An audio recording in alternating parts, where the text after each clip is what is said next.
ఇంకొన్ని vending machines పెట్టలేరా ఏంటి? అస్సలు పెట్టలేరు. అయిందా? బాగైందా? ప్రతిదానికి ఓవర్ ఎక్స్ప్రెషన్. ఫస్ట్ ఇయర్ వాళ్ళు ఎక్కడున్నారు? పని మీద పంపించారు. సల్మాన్, వాళ్ళేం పాలు తాగే పిల్లలు కాదు, ఇలాంటి చిన్న చిన్న పనులు చేయగలరు. క్యోటో ప్రిన్సిపల్ ఇక్కడికి రాబోతున్నారు.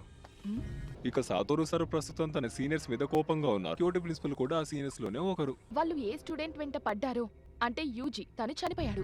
ఆయన ఆ ముసలి క్యోటో సార్ అందరి ముందు సీన్ క్రియేట్ చేయరు అనుకుంటా. అందరి ముందు పరుగు పోయిందిగా, ఇంకెలా తలెత్తుకుంటాం? అంటే నీ ఉద్దేశం మాయి కూడా వాళ్ళతో వస్తుందా? వచ్చే అవకాశం ఉంది. వాళ్ళకు మనల్ని ఇబ్బంది పెట్టడం అంటే చాలా సరదా. మీరిక్కడేం చేస్తున్నారు?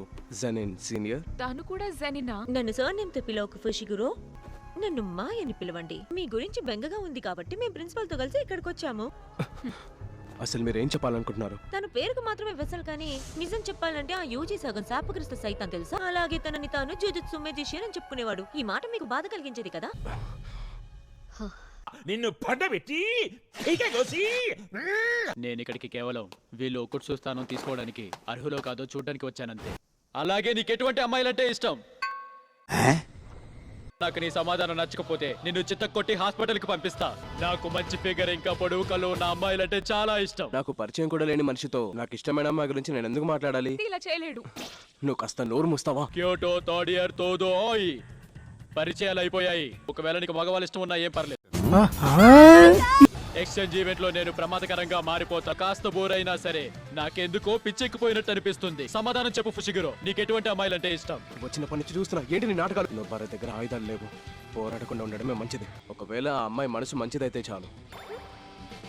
ఇది చాలా మంచి సమాధానం. నాకు ముందే తెలుసు నువ్వు చాలా బోరింగ్.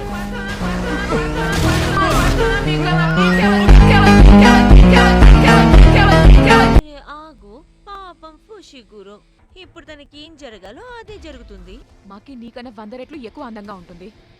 ఒక సీనియర్ తో ఎలా మాట్లాడాలో నీకు అర్థమయ్యేలా చెప్తాను. నాకంతా అర్థమైపోయింది నువ్వు ఒక బోరింగ్ మనిషివి అని. అందుకే నేను నీ దగ్గరికి నేరుగా వచ్చి ప్రశ్నలు అడిగాను. నీకు బాడీ పెరిగింది కానీ బుర్ర ఏమాత్రం ఎదగలేదనుకుంటా. ఈ తోదోనే ఒంటరిగా 5 స్పెషల్ గ్రేడ్ స్థానంలో ఉన్న శక్తిని అంతం చేశాడు. నువ్వు శాపగ్రస్త టెక్నిక్ ని ఉపయోగించమని విన్నాను. స్పెషల్ గ్రేడ్ శక్తుల మీదే ప్రయోగిస్తాను. అంటే ఫస్ట్ గ్రేడ్ శక్తుల మీద దాడి చేయడా? గామా తనతో కాస్త దూరంగా ఉండే పోరాడాలి. తన వేగం ముందు కన్నా ఎక్కువగా పెరిగింది. అలాగే అమ్మాయిల విషయంలో నీ ఇష్టం కూడా. వీడు ఆపడమే లేదే. తన మనిషి లేక పశువా?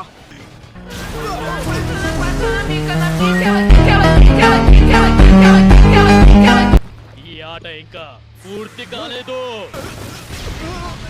నువ్వు చాలా బోరింగ్.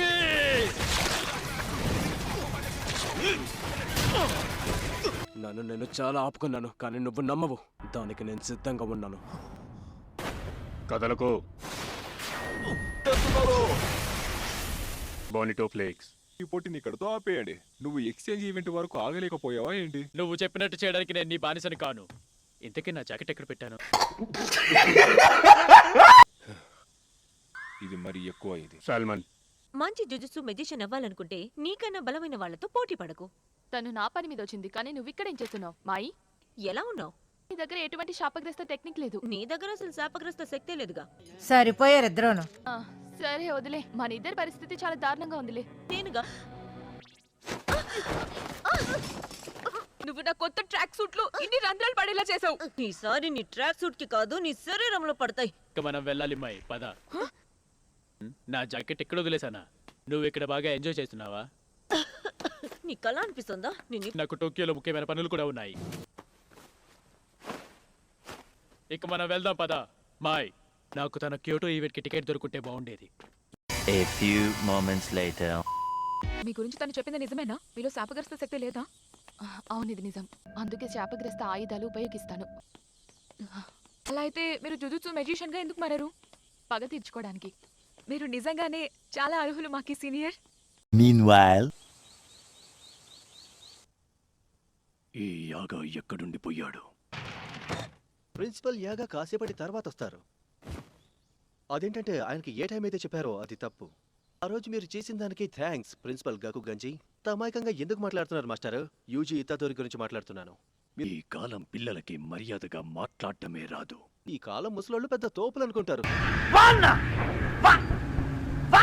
మీరు తనతో అలా అస్సలు మాట్లాడకూడదు. అరే వా, ఇతను సాతోరు గోచు కదా. నేను కలగండలేదు కదా, తను నిజంగా నాతో మాట్లాడారా? స్పెషల్ గ్రేడ్ శక్తులు నా మీద దాడి చేశాయి. నిజం చెప్పాలంటే వాళ్ళతో పోరాటం నాకు లూడో ఆనంత సులభంగా అనిపించింది.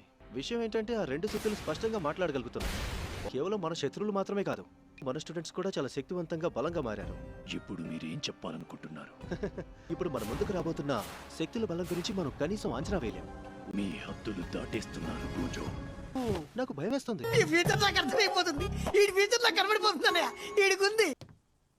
ప్రిన్సిపల్ యాగా ఇక్కడికి 2 గంటల తర్వాత వస్తారు. మళ్ళీ కలుద్దాం. మీవా, నా కోసం టీ తీసుకురా. ఎస్ సార్, నేను ఇప్పుడే వస్తాను. మీ డైలాగ్ చెప్తారా ప్లీజ్?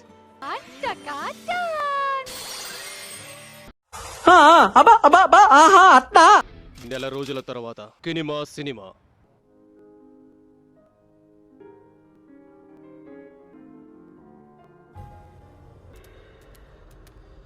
ఇలా చూడు, థియేటర్లో ఏదైతే జరిగిందో అదంతా చేసింది నువ్వే కదా. అంటే నువ్వు నన్ను చూడగలవన్నమాట. Meanwhile, thank you so much. You welcome. నా టీ ఎక్కడా? డీకది కనిపిస్తుందా? లేదు, నాకేం కనిపించడం లేదు. ఎందుకంటే నువ్వు దీన్ని చూసే ప్రయత్నం చేయడం లేదు. శాపగ్రస్త టెక్నిక్ ను ఉపయోగించినప్పుడు అది తన ప్రభావాన్ని చూపిస్తుంది. అందుచేత నువ్వు కాస్త దృష్టి పెట్టి చూడాల్సి ఉంటుంది. ఓ అవును, నాకు కనిపిస్తున్నాయి. ఆ అడుగుల్ని ఫాలో అవ్వు. అలాగే, ప్రాణం పెట్టి ప్రయత్ని. నాతో పాటు రా. ఈ వ్యక్తి శాడిస్ట్ లకే బాస్ లో ఉన్నాడు. flashback. ఈసారి నేను నీతో రావడం కుదరదు, కానీ నువ్వేం కంగారు పడకు.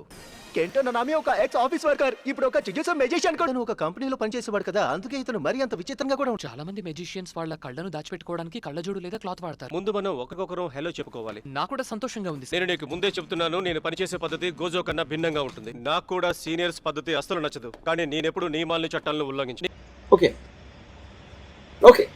ఈ లోపల సుకూనా అనే అగ్నిపర్వతం ఉందన్న విషయం నాకు తెలుసు. కానీ నేను బలవంతుడిగా మారాలి. ఒకవేళ మీరు నాకు ఈ సలహా ఇవ్వకపోయినా నేను కష్టపడేవాడిని. వెళ్ళి ఈ విషయం మన సీనియర్స్ కి చెప్పు, నాకు కాదు. ఇక్కడ సర్వేలెన్స్ కెమెరా నుంచి ఎటువంటి ఇన్ఫర్మేషన్ దొరకలేదు కదా, అంటే దీని అర్థం ఇది శాపగ్రస్త శక్తి పనేనా? చూస్తుంటే అలానే ఉంది. అయినా అబ్బాయిని వెతకడం మన పని కాదు, పోలీసుల పని. ఆగు యూజీ, అక్కడ వెనక దాక్కున్న వాడి సంగతి చూడు. ఒకవేళ నువ్వు తనని హ్యాండిల్ చేయలేకపోతే అప్పుడు నన్ను పిలువు. దీని ఇలా అనడంలో అర్థం నువ్వు బలహీనుడు అని కాదు. నా ప్రాణాలు అడ్డేసైనా సరే నిన్ను రక్షించాల్సిన బాధ్యత నాకు ఉంది. నువ్వు చాలా సార్లు చావుని దగ్గర నుండి ఎదుర్కొంటావు. ఎప్పుడైతే ఒకరు ఇటువంటి చిన్న చిన్న కష్టాలను ఎదుర్కొంటారో అప్పుడు వాళ్ళు పెద్దవాళ్ళగా మారుతారు. శత్రువుల శరీరంలో ఒక బలహీనమైన స్థానాన్ని సృష్టిస్తారు. వాళ్ళ శరీరంలో ఒక లైన్ డ్రా చేసుకుని ఈ రేషియో ఉన్న స్థానం మీద దాడి చేస్తాను. నాకన్నా బలమైన శక్తులకు కూడా చాలా పెద్ద నష్టాన్ని కలిగించగలుగుతాను. పదులు లేని కత్తితో కూడా వాళ్ళని ముక్కలుగా నరికేస్తాను. ఇప్పటిదాకా మీరు మాట్లాడింది నాతోనే.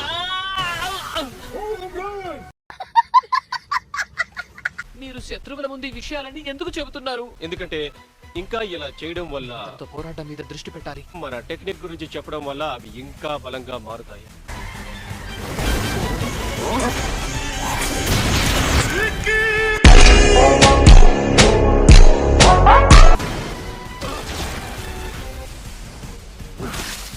ఈయన ముందే తన కత్తి మీద కవర్ చుట్టేశారు. యూజీ, కాస్త నీ వెనక చూసుకో.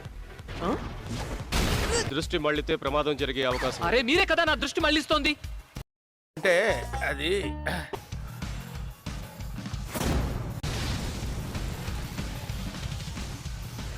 నీ ఫిజికల్ పవర్ బాగానే ఉంది, కానీ శాపగ్రస్త శక్తిలో అంత దమ్ము లేదు. నీ శక్తుల దాడి అందరికన్నా భిన్నంగా అలాగే విచిత్రంగా ఉండడానికి కారణం కూడా అదే. నువ్వు చేసే ప్రతి దాడి 2 సార్లు దెబ్బతీస్తుంది. డైవర్జెంట్ ఫిస్ట్ పేరు అదిరిపోయిందిగా. ఇతని ఫిజికల్ పవర్ చాలా అద్భుతంగా ఉంది. తను ఇంకా మెరుగుపడే అవకాశం ఉంది. ఇప్పుడు నాకు అర్థమైంది గోజో తనని నా దగ్గరికి ఎందుకు పంపించాడు. కాస్త జాగ్రత్తగా దీన్ని చూడు. ఇలా చూడు, నేను చెప్పేది జాగ్రత్తగా విను. One eternity later. వీళ్ళు మనుషులు. థియేటర్లో కొన్ని శవాలు దొరికాయి కదా, వాళ్ళు ఇదే నిజమైతే నాకు ముందే తెలిసిపోయి ఉండేది. ఎవరైతే పని చేశారో వాళ్ళే మీకు దీని గురించి డీటెయిల్ గా చెప్పగలరు. వాళ్ళు ఎవరినైనా సరే శాపగ్రస్త శక్తిగా కూడా మార్చగలరు. అన్నట్టు యూజీ కూడా ఇదంతా వింటున్నాడా? వింటున్నాను. వీళ్ళని చంపింది మీరు కాదు, కాబట్టి మిమ్మల్ని మీరు దోషిగా భావించాల్సిన అవసరం లేదు. ఏదేమైనా వాళ్ళ చావుకు కొంతవరకు నేను కూడా కారణమే. చూస్తుంటే ఇతనికి ఎదుటి మనిషి బాధ చూసి కూడా కోపం వస్తుంది. మన శత్రువు చాలా తెలివైనవాడు. మన శక్తినంతా ఉపయోగించాల్సి ఉంటుంది. Meanwhile, మనుషుల్లో ఉన్న నెగిటివ్ ఎనర్జీ కారణంగానే ఇలాంటి శాపగ్రస్త శక్తులు పుడుతూ ఉంటాయి. అలాగే భయం ఒకేలాంటిదైతే ఇలాంటి శాపాలు జన్మిస్తాయి. అంటే అచ్చం ఫేమస్ మాన్స్టర్ లేదా గోస్ట్ స్టోరీల భయం లాంటిదా? అలాగే అనుకో. జుజుత్సు మెజిషియన్స్ వీటిని స్పెషల్ గ్రేడ్ పొటెన్షియల్ ఉన్న సైతాన్ అని పిలుస్తుంటారు. వాళ్ళు బలంగా ఉన్న శాపగ్రస్త శక్తుల్ని అతి ప్రమాదకరమైన సైతాన్ అని పిలుస్తుంటారు. మనుషులు ఇటువంటి భయంకరమైన కథలకే కాదు, ఇంకా ఎన్నో విషయాలకు భయపడుతూ ఉంటారు. నీతో మాట్లాడుతుంటే నాకు చాలా ఇంట్రెస్టింగ్ గా ఉంది. మీకు వీడియో నచ్చిందని అనుకుంటున్నా. నెక్స్ట్ పార్ట్ కోసం కామెంట్ చేయండి.